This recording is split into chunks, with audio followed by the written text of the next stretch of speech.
Also good heroes as well. I want to see Sumail on more flashy heroes, though, to be honest. I mean, you want to see him on the Storm, right? Yeah, I mean, that's what you want to see him on. Maybe we get it in game one. We're underway in our draft for game one, and bans in particular are going to be important here, Winter. Nyx Assassin Bans for in, EG. I think bans in particular of the play style. Both teams are going to put a lot of focus on the lane. Winning lanes is going to be extremely crucial. In the first series earlier today, EG focused so much on winning the lanes. Once they sense weakness, they just went aggro tri-lane against Vici, and they dominated the laning phase. And Spirit Breaker is like a hero that they are relying on a lot on in the first series. Crit was playing him one game. I think Fear was playing it the other game because there was an IO. Yeah, Crit was playing the IO. So they both play the hero, and it's a very aggressive hero that allows you to snowball and win your lanes very well. And have that battle in the mid lane. Yeah, you see the first two bans. Just look at the first two. One is Spirit Breaker, one is NS. Those two heroes serves the same purpose in a game. They're gonna try to fight it out in the lanes, give you some advantage, and later in the game they give you vision. And IO so they ban out the IO as well. I think IO is one of EG's like deadliest heroes. It's very difficult to fight their IO. Crit's one of the best players of it. Yeah, EG and Liquid, I would say both of the teams are very good at the hero. Yeah.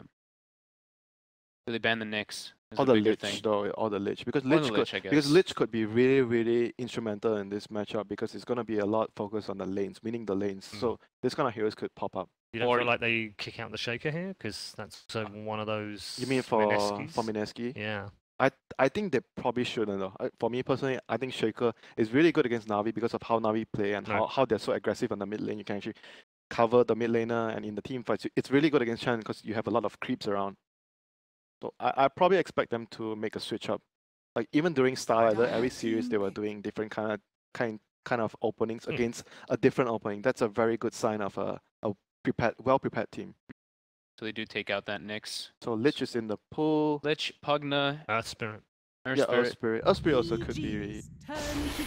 Venom. And Venom. And the Venom's there as a first pick. Of course, they won all their Venom games at Starlighter. Yeah, they did win. Yeah, Mushi actually played it incredibly well. He did exactly his job. Did exactly what he needed to do. I like the fact that they've studied, right? They've gone, okay, we have to play a specific way to beat Na'Vi. It's a specific type of draft. It's not massively in our comfort zone, so we're going to specifically draft it. Then we can go, but when we play EG, it's much more standard. We can play the way we want to play.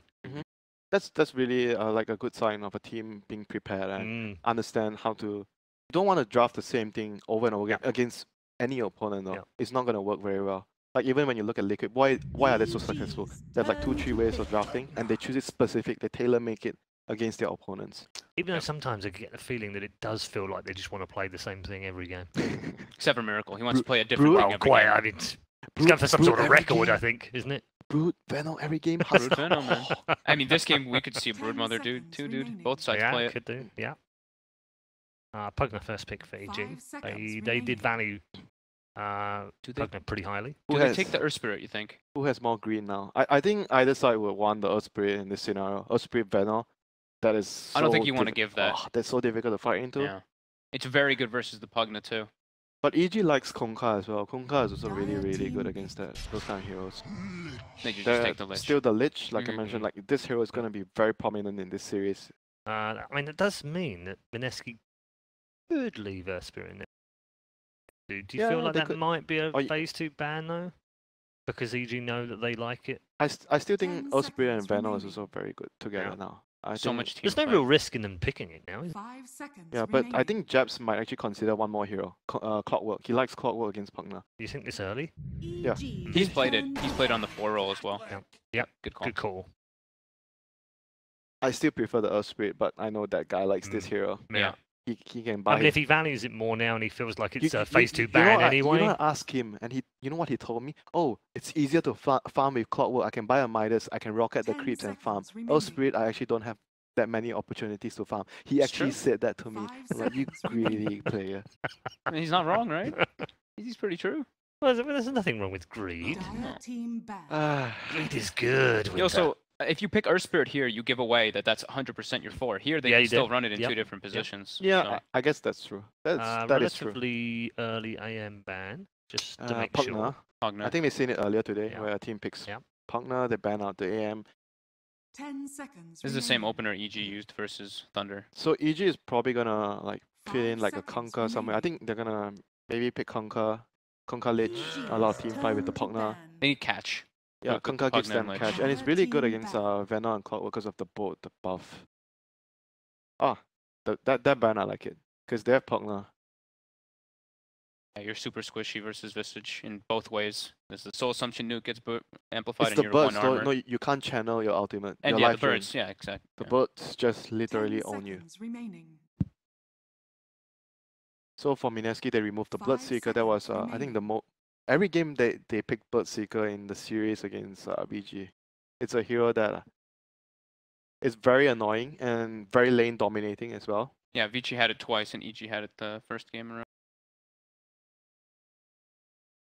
Also Bloodseeker Pugna. Pretty annoying combo. So the Brood is still open. They banned out the Lone Druid. So Brood is open. What else is open? Necro's open. Yep. So like a lot of the heroes are quite open here.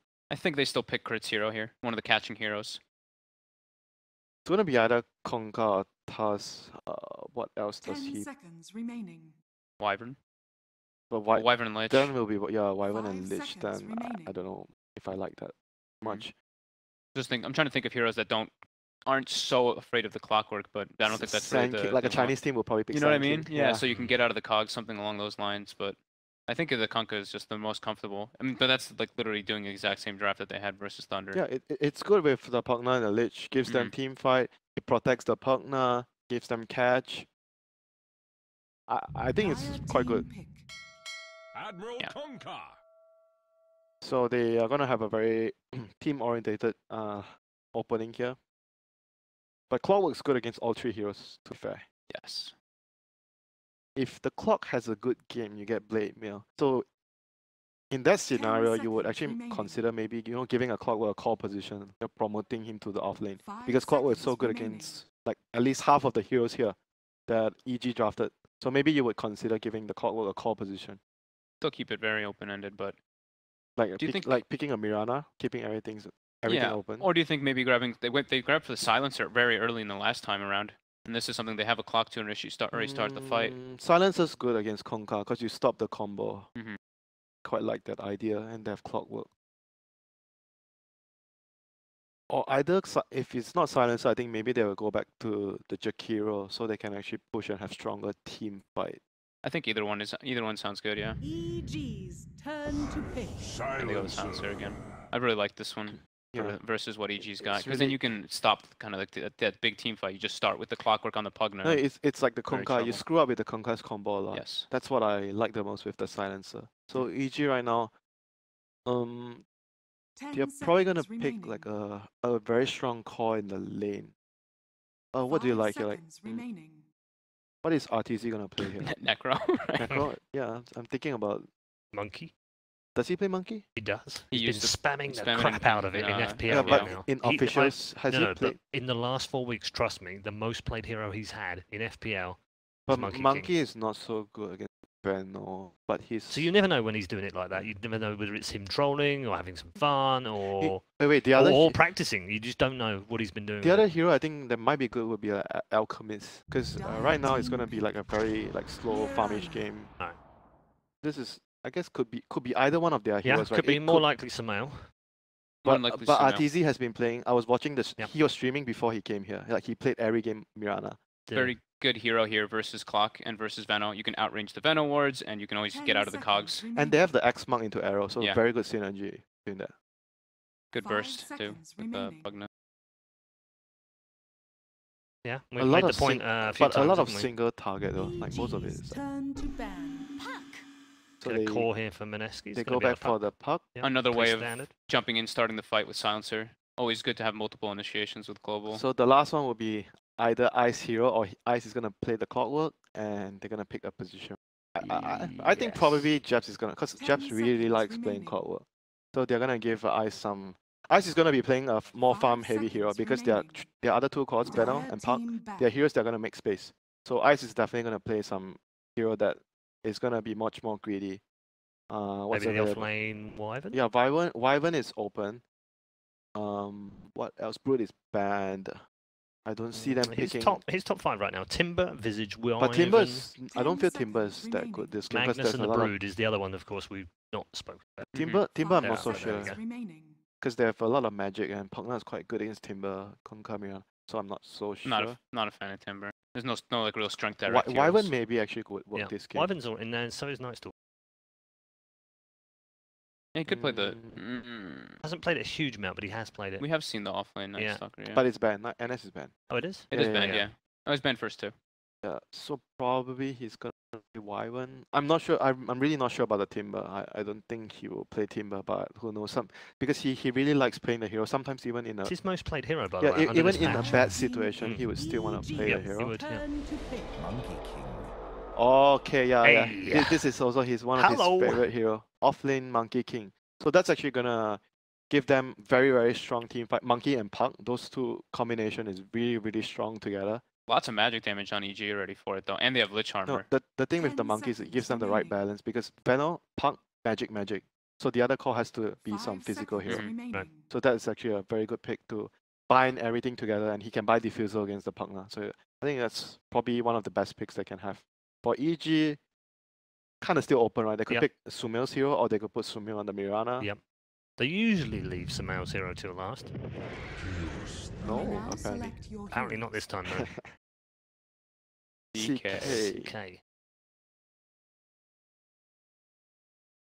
CK against Monkey, I guess.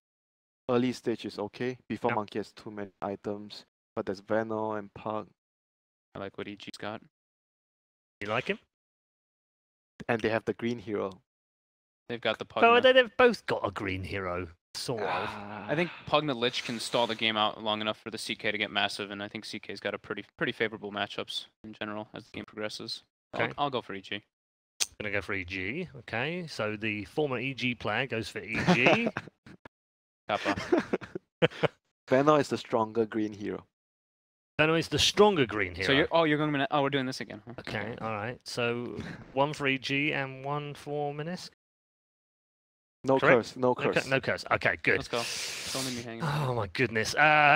They've cursed teams all day long. Luckily, last time out, they didn't manage to curse anyone. This time, they've split decisions, so that can't happen either. Thank the Lord for that as we get into our final match of the night. It is the winner's bracket match. Game 1 is just around the corner. See, I'm happy to have my own personal expert here that can actually give me an answer and not give a split decision. Who wins the game, Ben? Who wins the game? Well, firstly, I'm disappointed that Paul didn't give us a good throw. Yeah. I think he's getting tired in his old age. He just can't keep up with the throws every single time. Where's that creativity juice? Obviously, he's not drinking what EG's drinking. I'm going with Mineski. Because he's not sponsored by them. Yeah. You're right. That's a missed opportunity right there. Why are you not sponsored by them? I'm way more down with Mineski's play today. I think it's just been a lot better overall. Yeah. Over evil geniuses who keep falling to Bloodseeker and seem to have real issues with this hero just in general. That hero's hard to deal with, man. Your normal defensive items don't work. BKB, Glimmer, Force Staff. Like, you have to actually build completely differently, which just makes it awful. So, yeah. Mushi is a pretty boss Veno, too. As boss as Venos can be. Not a huge fan of playing the hero or watching it, but I know it is one of the best this patch. Man. Oh, what a sick courier. Dude, Veno was amazing. You like the courier? Hey, which one? Dire or Radiant? Fire Roshan that Ice sizes. All right. I like how you don't even say like it's the actual courier. We're looking at the Monkey King himself on both of our screens. Yeah. Who's walking around as the courier. We can show you that later when we get back to our primary observer. That along with the Bald Eagle, he was one of the first ones to show up, but I love Sumail's Mirana mount. It's just a very majestic beast, if anything.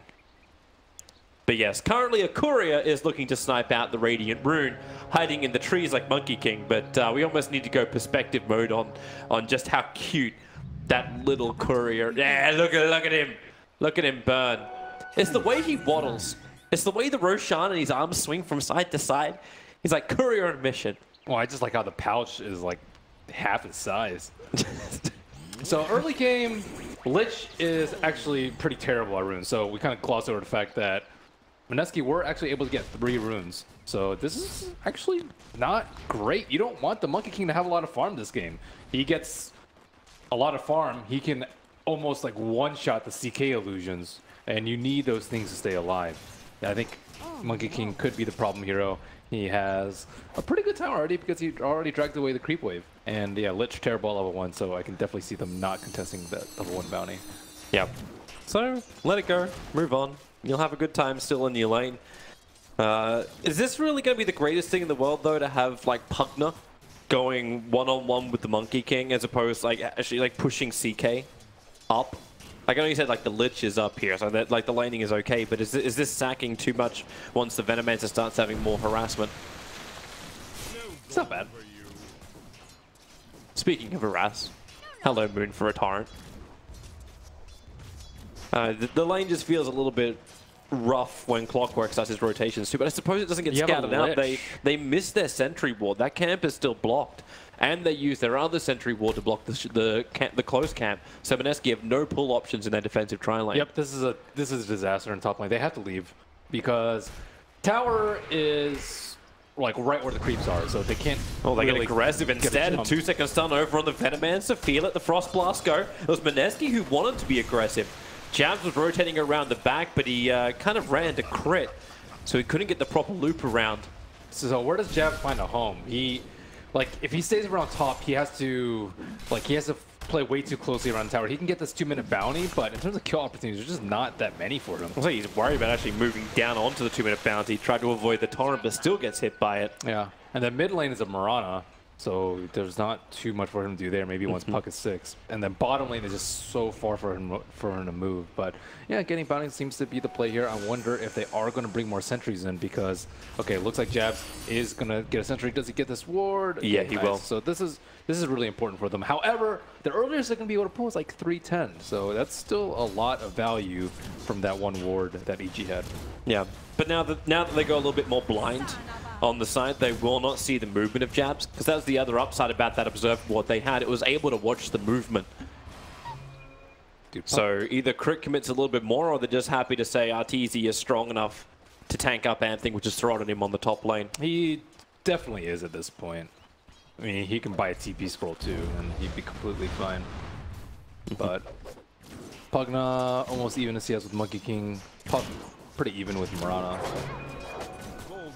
It's one of those fun matchups too. Like, do you really dodge it with Decrepify? I understand, like, it will at least stop the Monkey King from attacking, but it won't stop like the slap down.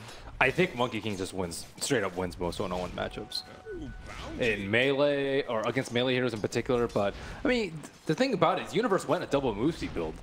Pugna's fast. He has 400 move speed with just boosting Windlace, so he should be able to kind of outrange Monkey King's pseudo rangeness. Mm-hmm.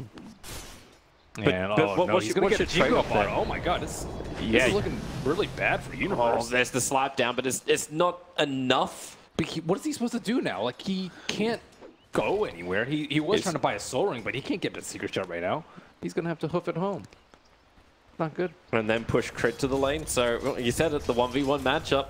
If he didn't keep his distance, life is harder. I also think Ice is very mechanically skilled in the one-on-ones. I think that's like why you see him generally just absorb so much pressure, because he is a great laner. Yeah. Man, that's what I was kind of almost. I was going to be really sad if he ended up playing a Venomancer, because it's like one of those laners. It's like, oh, mechanically skilled, it's great. It's like watching Samael play a Viper. It's just sad. Yeah, notice they never pick it for him anymore. It's a waste. Yeah, there's not that much upside. A waste of talent. Mid lane. Yeah, they're looking for the torrent. It's not going to connect on Moon, and the X comes out a little bit later. Samael's not going to throw the arrow. He understands phase shift. He's going to easily be able to dodge anything which is thrown at him. Still a nice contest in the mid. Like, the CS is neck and neck. 30-10 for the puck against the 26-6 of Samael. So everything's pretty even on the lanes. We're 5 minutes in. This may actually be the longest time we've waited all day for first blood to strike. And I know Script's going to get a little bit nervous, trying not to be Stevie Wonder. The bar was set really low last week. So I think they're good. You'll be fine, Scriff. You'll be fine. We have confidence in you. And Valini and I are looking around the map as well, so really it's a joint effort if we miss first blood. And Universe is keeping... So it looks like it might be bottom. We see jabs coming in, but at the same time, we also see Crit TPing in, kind of expecting this maneuver to come around. Neither team has really used a scan yet, but oh, they will. Jabs will run right on top of Crit. Yep. So Jabs saw him. I don't know if Jabs actually scattered out the fact the Observer Ward was placed down. No, definitely did not. That would have to be some hacks level stuff. Like really quick click. But he is really close to level 6 on Monkey King. I don't know. It's still pretty hard for him to get a kill. He's actually dodging a lot of the blasts with the tree dance. I saw him try it last time, but he didn't get it off. But I mean, that's pretty nice. Tree dance doesn't take any mana just to go on the trees, and it's usually pretty hard to avoid because cast point's pretty low and the area is large. But Monkey King's pretty fast. Effective way to jump out to safety. Puck was able to have a lot of free time actually in the mid. Yeah. Samel left to go jungle, just to try and like efficiency farm with Arrow, and gave Puck almost a half level. Actually, it's a little bit more than a half level advantage over Samel. Now Crit wants to come back in again, a quick torrent. It's not going to connect, phase shift. Samel jumps forward, and it's going to be a Dream Coil. He'll dodge the arrow. The stun is out from Crit Moon. He thinks about jumping away, but he doesn't need to anymore. That attack up the hill, Crit's low. The Sting charges, the damage from Jabs, the Cogs burn. It barely reaches, but barely is enough. Jabs is low. It's going to be a 2-for-1 trade-off. Both at the mid, Moon is the only man standing as he lost his clockwork and Fierce rotation came in way too late.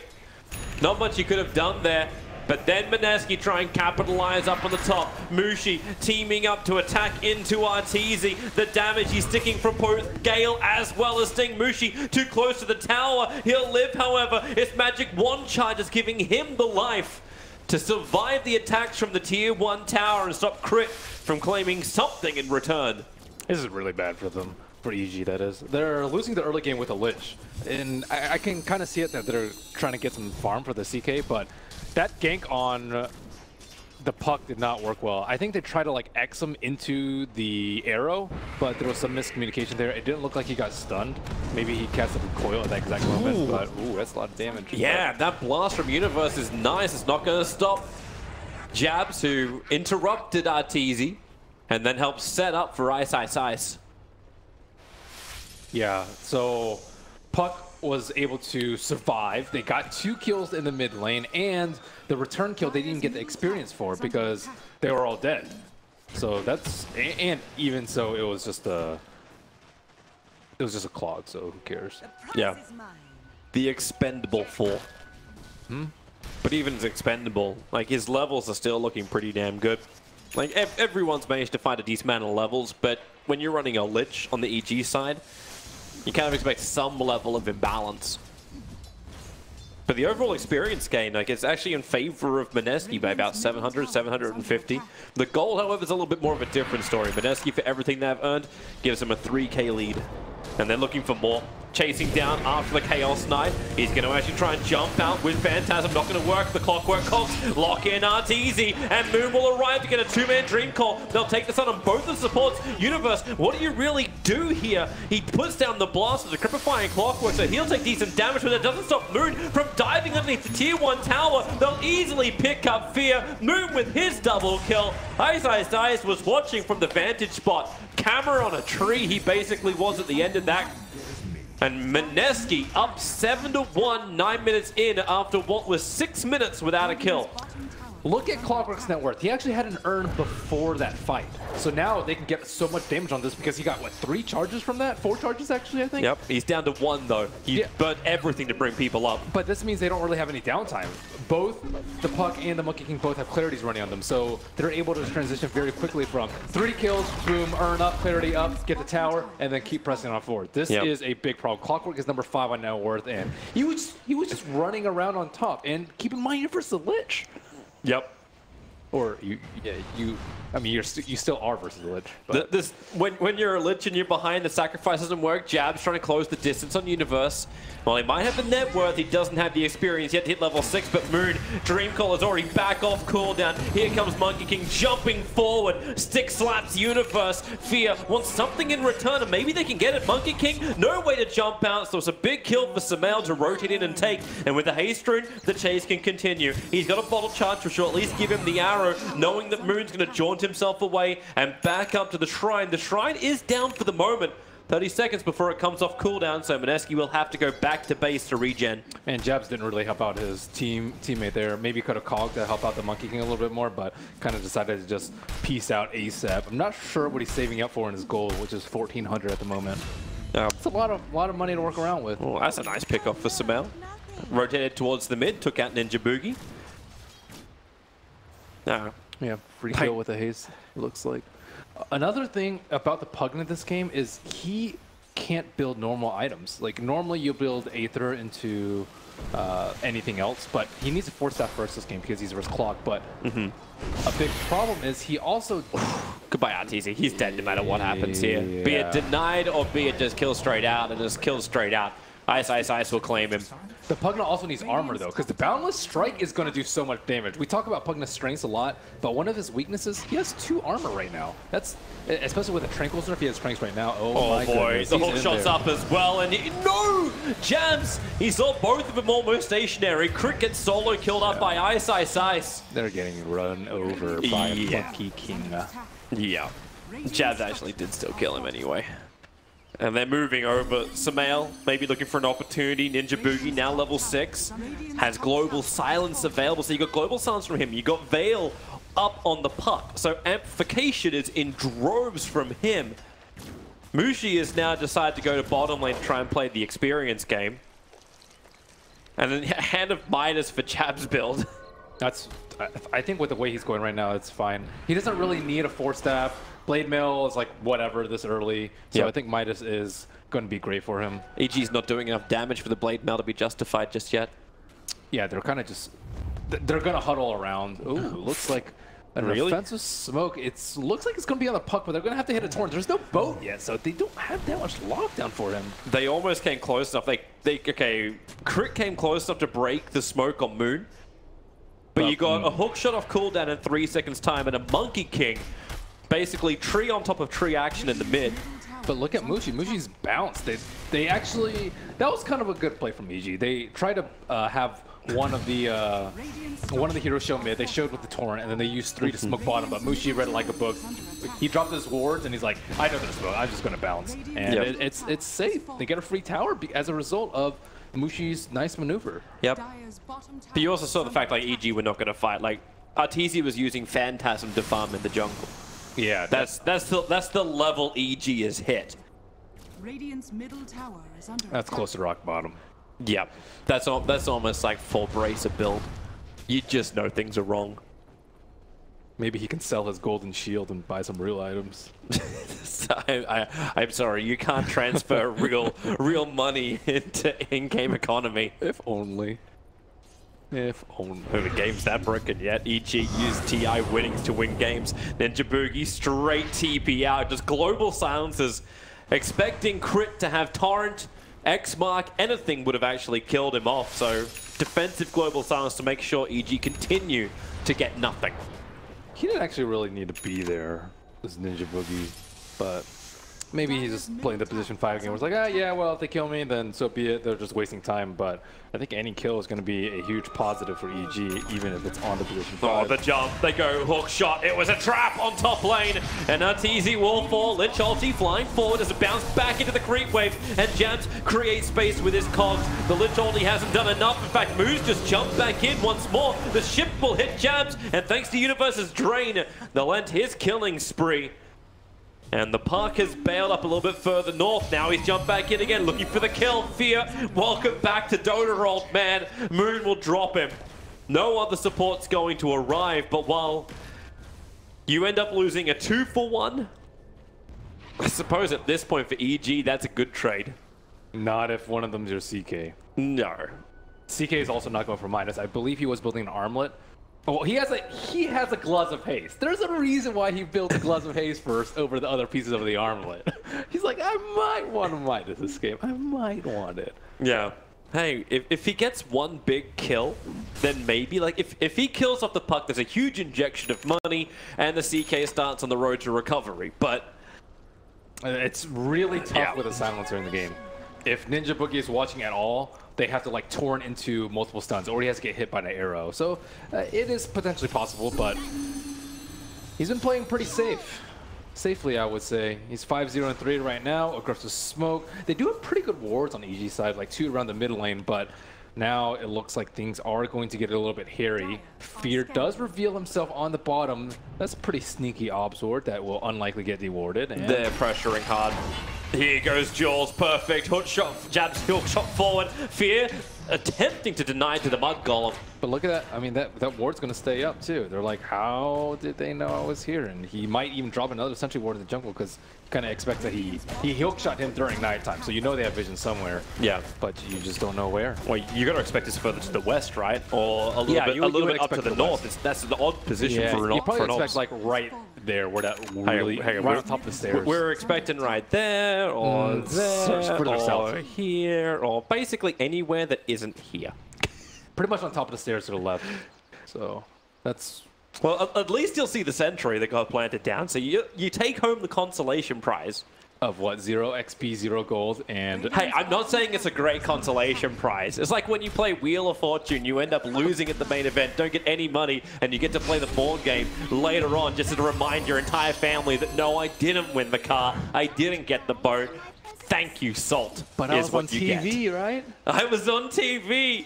Huge victory. That's one of those Sentry Wars that you see and you're just like, I'm not even going to bother killing it. It reveals my position. Okay, Sumail's going to bother to kill it. Something in return. He was invis at the time. Value. For Mineski.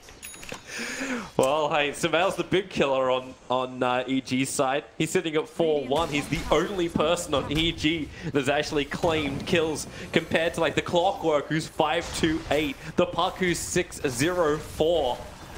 So let's talk about a little bit about how they got into this position. Right now, it's very far into Mineski's favor, but firstly, Monkey King generally has to be a draft. I've seen it a lot as a 1 and 2, and it's been losing a lot, but I really like it in a position 3 because I think the hero farms very poorly, and he's just great at like always. He's great in one-on-one situations, firstly, and then secondly, he's just good at being super annoying, which is I think his specialty. But they put him in a one-on-one matchup that wasn't great for the Pugna. Like they put the CK and the Lich up top, and the Kunkka was started off like mid/top. So he's isolated in this 1v1 and just like bullies around universe. The CS was like kind of close, but once he gets higher levels in Jingu, there's no chance that Pugna is going to be able to survive in the lane. It's just like our Huskar pickup from yesterday, where you just like, it's like I don't fully get it though. Like the secret draft. Well, which pick do you not get? Just the 5th pick, where you the CK. Well, yeah, well, not the CK. I think the CK was fine, but it just seemed like the laning phase, they had a lot of confidence, maybe too much confidence in the Lich and the CK to really function on the off lane. Well, where do they go? There's no home for them. Yeah, but can you just run the CK versus the Monkey King? That's... all right, Fear's going to get ripped apart. That's a nice torrent into double ship, but thanks to the Wukong command, EG having a hard time getting in close, especially when you get that Nova off. Sumail's going to end up ticking down. They get the Monkey King, so Arteezy gets money, but Mushi gets a triple kill. And EG are all dead. Yep. Yeah. Yep. I just don't know where EG was meant to go right with their draft against Mineski. It seems like all the lanes were going to be difficult. The Venomancer was early indicated. The Monkey King seemed to be the perfect comfort 5th pick for Mineski. So I think they needed better roaming around from the Kunkka. I actually think he parked himself too much on top lane because Clockwork was kind of threatening a kill there, but he was it was kind of a feign because they couldn't have actually killed them under the tower. CK is really tanky, and they have a Lich, so it's always going to be at the T1 tower. This fight, yeah, great hook shot coming out from Jabs. Yeah, And great silence timing coming out from Ninja Boogie. They just throw all their ultimates down. Ice plays very well in the trees. He also hits most of his boundless strikes. It sounds easy, but it's actually not. That spell is very thin. It's not as wide as Fissure, so hitting the heroes that he's been hitting, especially with Jingu, is going to make a big difference when you're playing the hero. So yeah, they weren't able to get that much accomplished top. Mid lane, Puck has an upper edge in a lot of matches, was able to out-CS Sumail, and the bottom lane, as I mentioned before, is just a disaster for them. So they really need the Kunkka to kind of make one of their lanes a win, perhaps the mid lane. Ideally the bottom, I would say. You just keep attacking him and put him in a position where he can't get any Jingus, but that was never really a possibility for them. And after that, it just went pretty poorly. Because Pokemon is great at team fighting, great at pushing towers, but everyone's just dying constantly. Yeah, it kind of is the March of the Dead at the moment.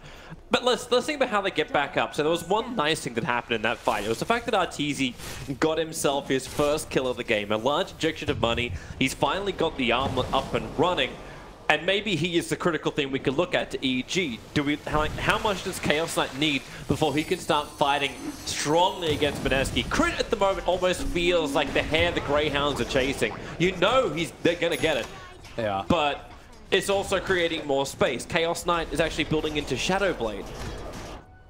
So is that the way in for EG? Is it like now you've got your arm, at least you can have your strength to fight with. Do you look for that opportunity through the Shadowblade initiation, and then where's your follow-up? Yes, because right now their biggest problem is opening up the map. One of the big downsides about Lich, like we talked about, Sacrifice being amazing and Frost Arm being amazing. Well, one of the downsides is you're constantly like pulling in your lanes, and it actually decreases the area that you can farm when you're this late into the, or when it's way past the laning phase. So they need to expand the map somehow, and CK threatening the support kills. Like Silence is a free kill. Even Veto, I would say, is a free kill. He's not going to die afterwards with Armlet. Like if he just Phantasms and then Chaos Bolts right on top of him with Reality Grip, the Veno's going to die. So that's 2 heroes, and maybe even the Puck might die too if he leads from the invisibility with a stun. So there's 3 heroes that have to be a lot more scared, and then they can farm out a little bit more, which could eventually get them back in the game. I think it's the right idea, because what other items is going to help them really? Like, BKB is not going to win them a team fight. Heart is just not a possibility at this point in the game. Yeah, they need that initiation. Right now, they're still trying to play the counter initiation game, waiting for Moon to initiate in, but it's going to be jabs. Hook shots forward, finds the Puck, and Netherward's still in a good spot for this one. With the global silence, all EG can do is back up for a second and hope they survive long enough, and they're going to. Jabs will fall quickly. Arteezy found the target, combining her with Sumail, but now Diffusal Blade is on Monkey King with the Wukong command, holding 3 EG heroes in position. It is a complete disaster in the tree lines. Even the Yule Scepter cancelling the exit from Crit. What do? You die. I could do this all day. And you may even GG. You contemplate what went wrong this game. This is just an utterly, brutally disastrous Brutally disastrous. I love combining big words. This is something else. Yeah. Hey, I remember you. It's the upside, right? You're only 22 minutes in. At least you get to respawn quickly to potentially defend your tier 3 tower. But this is the fight, and then Arteezy is like, yes, finally I get something. But ISIS just ruined the day. It was the fresh item too. EG had no idea that Diffusal Blade was ready. And the BKB2 on Mushi, very safe, but you don't want to be giving up kills like ISIS did a little bit earlier. I think Jabs has really been the playmaker here. He's done so many things this game. Firstly, he caught the hook shot on that play, but even starting from the beginning of the game, I think he kept Crit up there, which forced the 2 one-on-ones, which lost them 2 of the lanes. Top, I would say, even with a Lich, was kind of a wash for them because of the bounty rune being taken by Jabs. I think he got both bounty runes, and they got both bounty runes at the start too. So you're like, your first few minutes of the game aren't even slightly favored your way.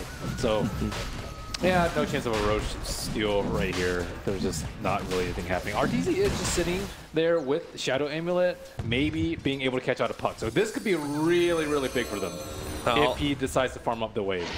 Yeah, no, he's out of but there. he doesn't. He's playing the range game, keeping the pressure on. Because you know Mineski want to go up there. So while we're watching the replay, Mineski actually pushed the top tower down, and it's down to 250 HP. So it really won't take much to go high ground against Evil Genius. They already feel confident about it, so EG will try and catch him off guard by actually running into the smoke of Mineski. There's a quick rocket up. They don't see anything as the Moonlight Shadow protecting EG. The arrow perfectly connects onto the Clockwork with the Torrent. The Global Silence, it won't really matter because already EG are doing the damage inside the pit, but how strong is Ice? Not that strong. Crit and Artesia surviving. Moose jump back in again, but Mushi, so much life, so much damage. EG are pushing up the daisies, and the Aegis Immortal will burn, but GG, well played. It's probably the shortest game of the day, 25 minutes, and Mineski have firmly shot their boot up the EG rear. That was one of the cleanest games I've seen in this entire tournament. Very solid, solid play from Jabs. I think you really set everything up and just controlled the entire game with his Clockwork. Well played. It really was. Fantastic performance from Mineski. They've got to be confident coming out of that one.